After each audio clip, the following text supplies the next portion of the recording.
Welcome into Moving the Chains, brought to you by Founders Federal Credit Union. I'm Kevin Thomas alongside Jerel Hendricks. We've got a great interview today, a very special guest, the head coach of the Hampton County Hurricanes, Rob Hanna. Coach, how you doing today? I'm doing great, guys. Thanks for having me on. Well, we appreciate your time. We know you're busy with prep work, so it means a lot that you're willing to hop on here with us. If you guys are tuning in for the first time, please check us out on Facebook, Twitter, Instagram, YouTube, etc. at Movin Chains, MOVINCHAINS, website movinchains.com, podcast on Apple, Spotify, Google, and more. Coach Hanna is in his first season as the head coach of the Hampton County Hurricanes. He was the Wade Hampton head coach the 2 years prior to that. They are 12-1 on the season, finished first in Region 6-2A. Coach, let's start there and talk about kind of maybe your background. How did you get to where you are now as the head coach of the Hurricanes?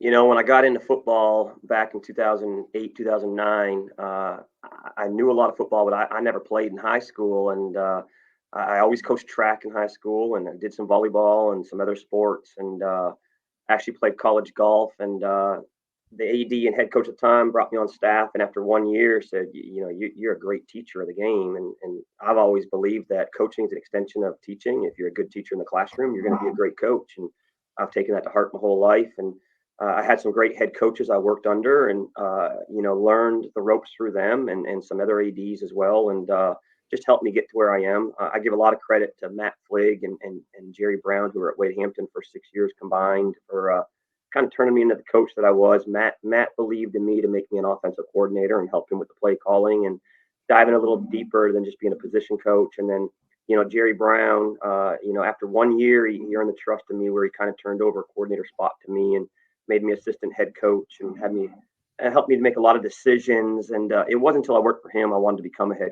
coach. I was content being an assistant coach.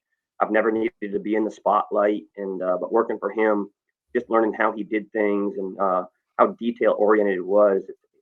I realized I was kind of a lot like him in ways, but more new school. And when he left, I decided, why not take a shot, here at Wade Hampton, and was blessed with the opportunity to have that presented to me, and feel like I did a really good job at Hampton here for 2 years, and had a great support staff with my assistant coaches, a great group of players that bought into the vision I had. And I think that vision and that work ethic that we brought is what helped me get the job last January. And this year I've had a phenomenal group of kids buying into that same vision back in January, and we're just keeping it rolling. We're hoping for 2 more weeks. Coach, you've had a heck of a first year with that program, hitting a heck of a standard there. Your first year getting to the lower state championship. What was it like consolidating the two schools in Wade Hampton and Estill, and bringing that community together? Maybe what were some challenges in doing so as well? Yeah, I'll tell you. When I was named coach back in January, there were some Estill people that weren't too happy, and there might even been some Hampton people that weren't too happy, and there was definitely a lot of community members that didn't want the merge to happen. They were fine with Estill staying Estill and Hampton staying Hampton. But the higher beings, the superintendent and the school board, they knew that for our district to move forward and to get new school buildings and the money from the state, that the merge had to take place. We were just spending way too much money keeping two buildings open, two staffs,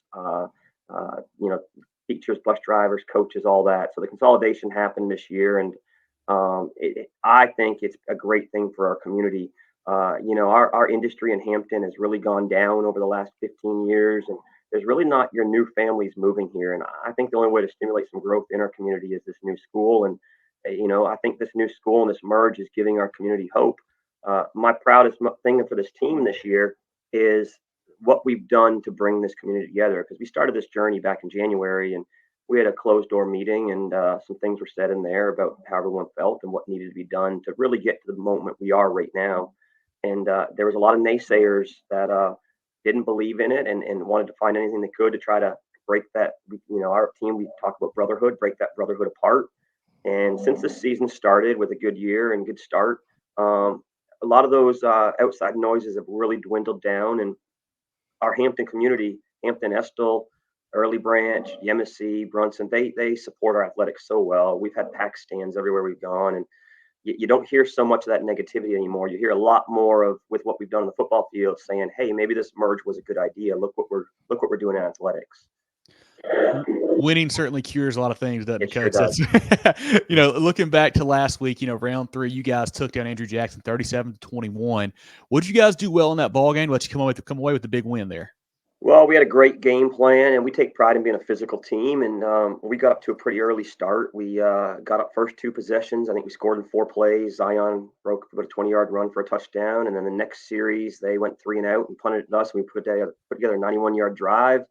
And then the next series, they drove it down the field on us, and we intercepted them in the end zone, returned it all the way to the 5, and settled for a field goal, which was a little disappointing, but at the same time was a big field goal to get it up 3 possessions. And we really just dominated in the trenches from that point forward until about the last 8 minutes. We were up 23-0, 8 minutes to go, and they finally found something and put together a drive and scored and tried an onside kick. And I think we scored about 3 plays after the onside kick, and we kind of just exchanged touchdowns the last few minutes. But a great group of kids that bought into the game plan, and they did a good job. They had a good game plan on defense of bottling up Zion, and we had a couple of receivers had to make a few key catches, and Chris Terry, our quarterback, made some great reads and kept the ball when he needed to and moved the chains. And eventually Zion was able to get loose, and I think they got tired of tackling him, and we wore them down. And both teams were exhausted. We were exhausted too. It was 2 really good teams battling it out. They're a well-coached team, and we knew that. They were in that game last year and made it to lower state last year, so they had a lot more experience than us. But I just think setting the tone early up front, with our physicality on offense and defense, and rushing the passer was the difference in the game.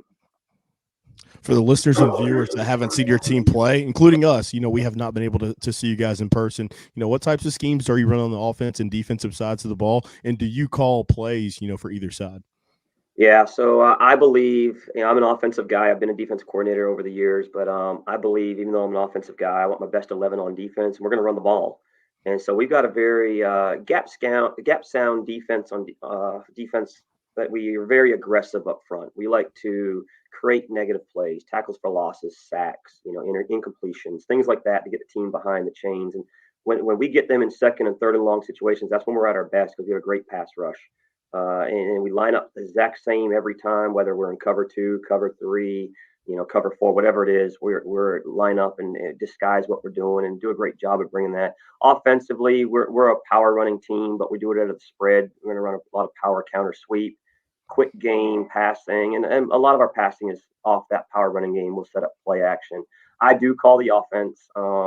It's an offense I learned under Matt Fliggs, probably 8-9 years ago now. And I have some of Jerry Brown's philosophies in teaching, but I've hired a couple of great coaches this year that helped me with the offense. Chris Knight came over from South Aiken, and Chris Myers was a head coach at the private school level. He was a triple option guy, and we've added some of their wrinkles to the offense. And it's been a good year. We've had a dominant defense. I think we're the number 2 defense in the state behind Oceanside. We were number 1 until I think maybe last week. And offensively, we're a top 2 or 3 in the state as well. And it's like one hand washes the other. The defense gets the ball back to the offense so quickly that we have, chances to score. And then, the offense puts enough on the board where I don't want to say that the team gives up, but, may change their game script. And, it's worked well this year for sure. You guys are playing great on both sides, of course. Who are some of the guys that are having a great season for you guys?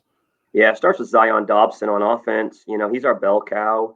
4 years ago, he was a slot receiver. And my first year coach, halfway through the season, we moved him to running back because he gives us a little more speed there. He was tiny.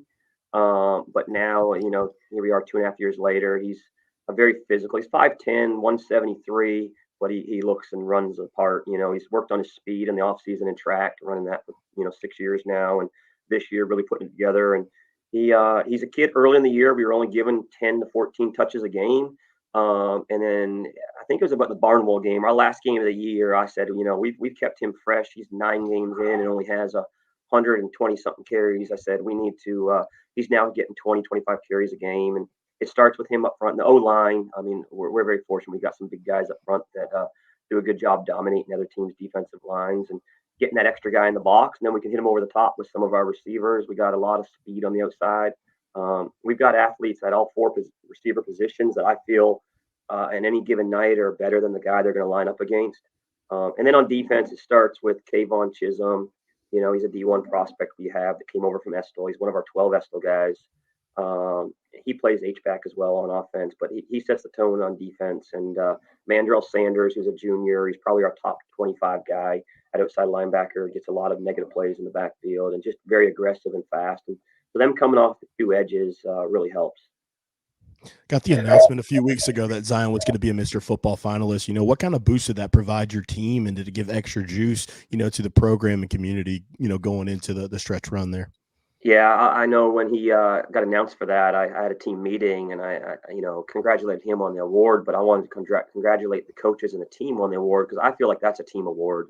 Zion doesn't get that without, the scout defense giving him a look, the offensive line paving the way, the quarterback getting all the right checks, the receivers blocking on the perimeter, the defense getting the ball back, the coaches calling the plays. So I took pride as a coach. In Hampton County, we've never had a player up for an award like that, and for him to be named one of 5 finalists, I was happy for him. And I knew when I nominated him, he'd have a chance because he's such a great student. I know Mr. Football is all about football and academics and community service, and he excels in all 3 of those. And I'm happy for him and his family and our team because I feel like it's everyone can celebrate that award. Both Wade Hampton and Estill, had solid seasons last year, had a good bit of talent, it felt like.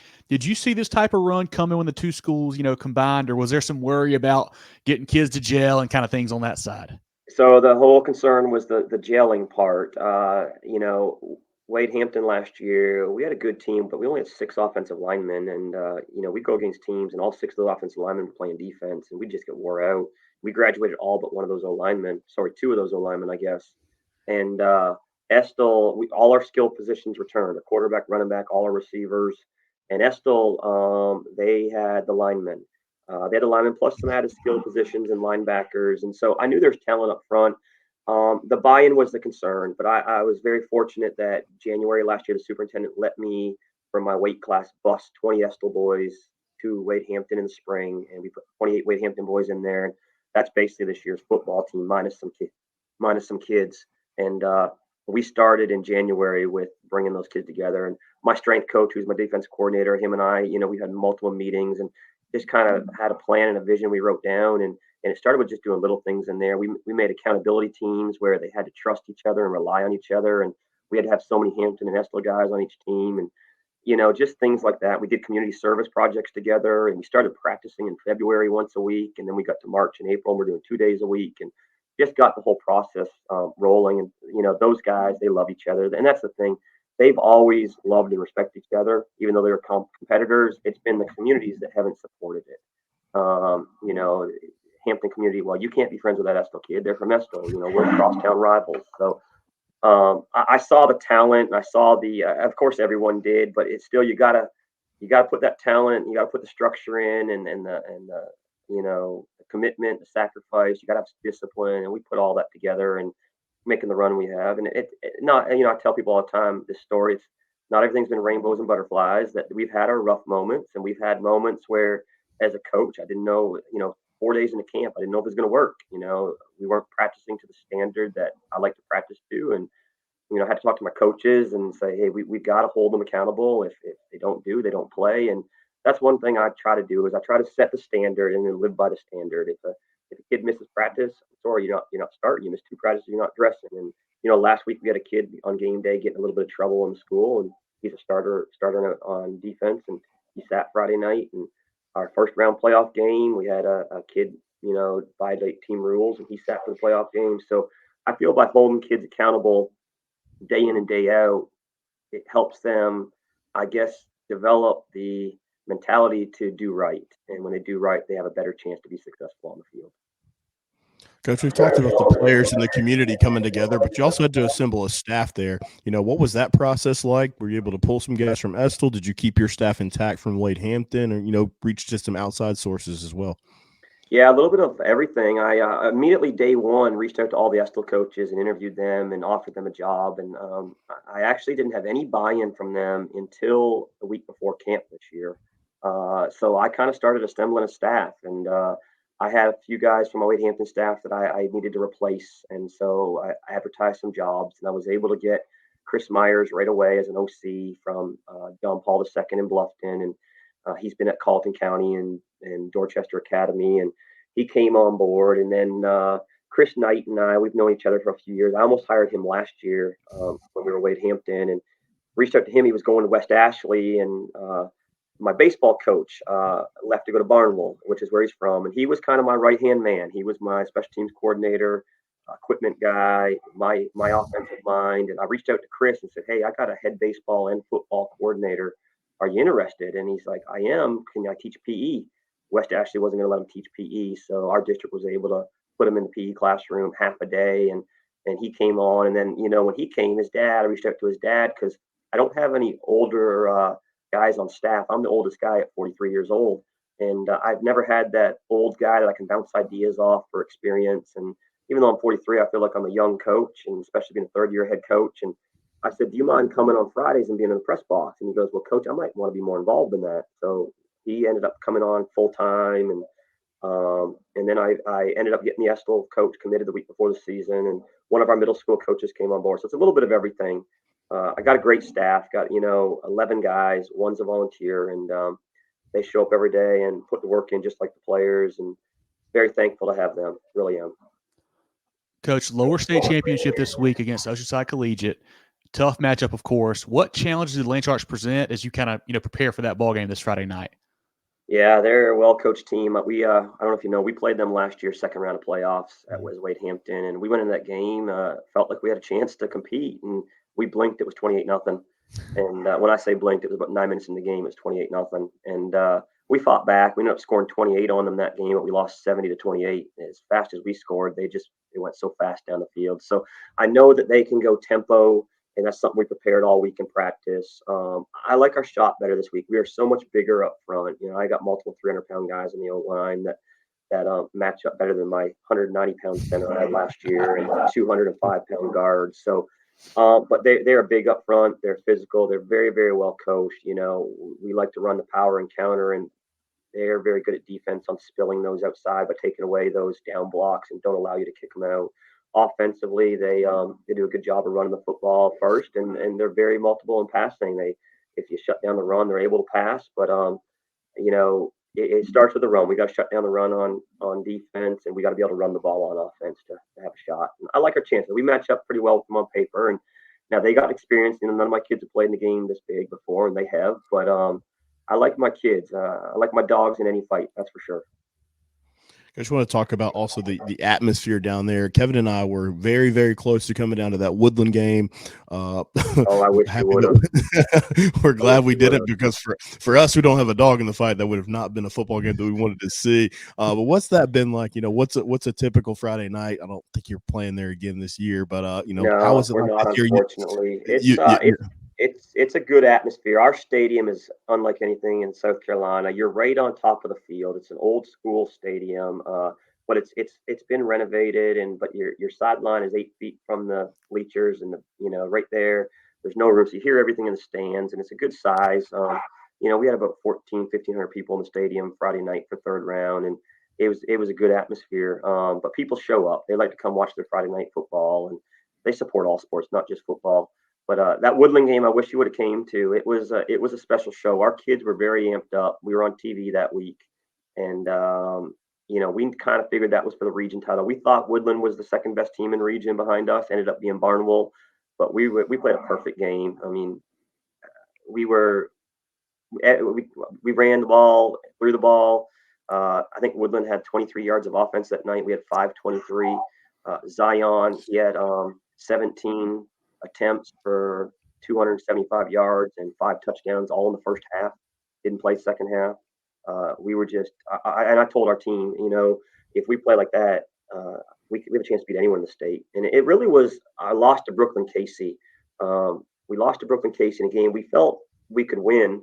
We were missing 3 linemen that night, and our goal was, because we're missing 3 linemen, to shorten the game. 6 minutes to go in that game, it was 14-14.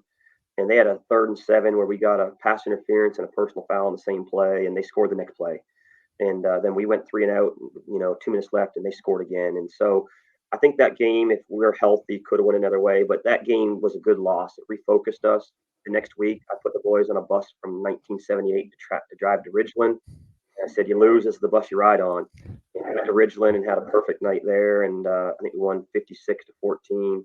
And I told the boys after the game, Coach Paul and I on the bus ride home, said, if you guys buy in, because we hadn't been practicing great to that point, that if you guys buy in, we can go win a state championship. And I think it's there now. Since then, we've played phenomenal football.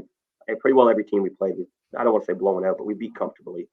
And it's like that team just refocused there. And, that was the start of our region play.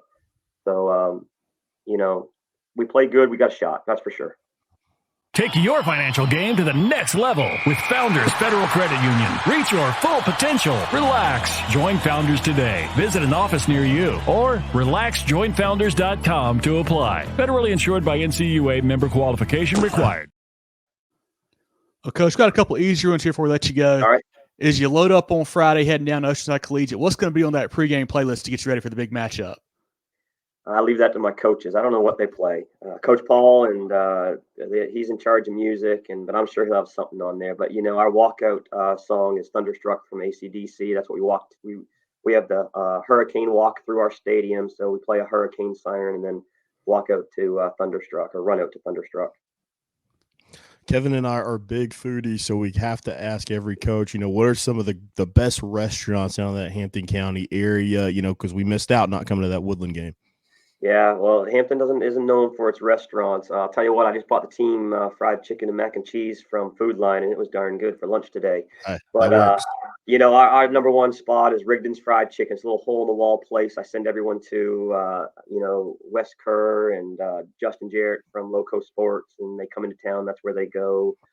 Hurricane Sports Cafe is a new sports bar that just opened up and got great food. They fed us lunch yesterday after practice, and MVP Sports Lounge is another little sports bar. And then we have a Mexican restaurant in town that's pretty darn good too. But if I had to go eat at one spot, it'd be Rigdon's Chicken or Hurricane Sports Cafe for sure. Sign us up. Because we've said multiple times in this interview, this is the first year of the Hampton County program. Did you have any say in as far as the mascot and then the color scheme? Because you guys, you nailed it. Great mascot. The uniforms look great. Who came up with that side of things? So back when we when we merged, if we put together a branding committee, which I was one of the head people on it, and we came up with different school names, which we put out to the community for a vote. And then we did mascot. And then we let the community design the mascot. So our actually logo, this hurricane, which kind of people say it looks like a tornado or whatnot, but it is designed by a former Estill grad. He did a great job with it. And but everything was picked by the community. Now, I will tell you, everything that was picked was my number one preference. And I don't want to say I brainwashed kids in the schools, but, when it was choice between the Carolina blue and the royal blue versus the silver and black, I'm like, oh, I don't think silver and black's it, guys.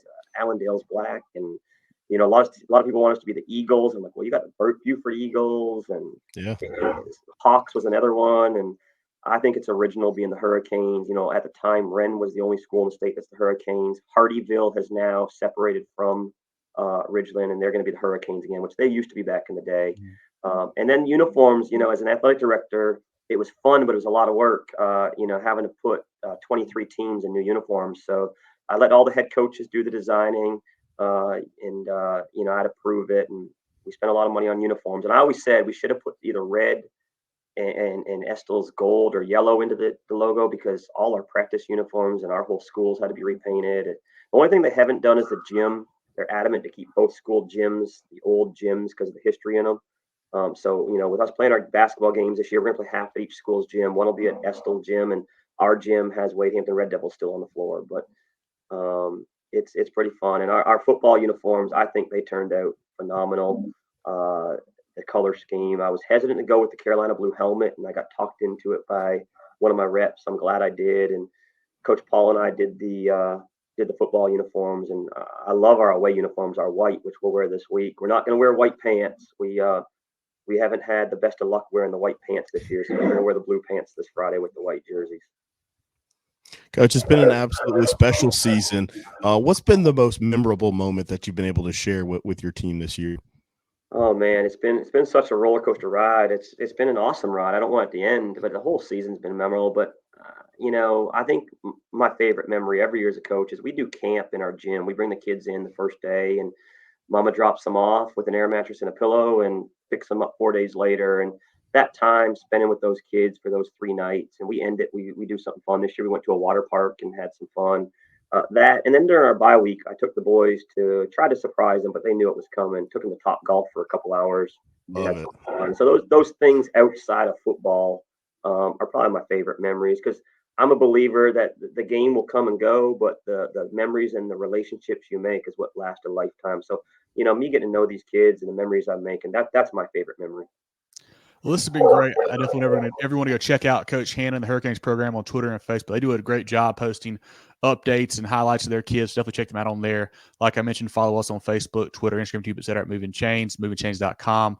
Podcast on Apple, Spotify, Google, and more. Movin The Chains brought to you by Founders Federal Credit Union. Joe, anything else for Coach? We'll let him go today. Coach, best of luck to you, this upcoming Friday. This is a special moment for you guys. Had a special season. I know you mentioned the roller coaster ride, but here you are. It's Thanksgiving week you're playing. It's brown grass season, so that's outstanding. So wish you continued success, stay healthy, and go get them on Friday. Thanks, guys. I appreciate you having me on and everything you guys do for high school sports. We appreciate it, Coach. Look forward to meeting you in person here soon, and best of luck, all right? All right, take care, guys.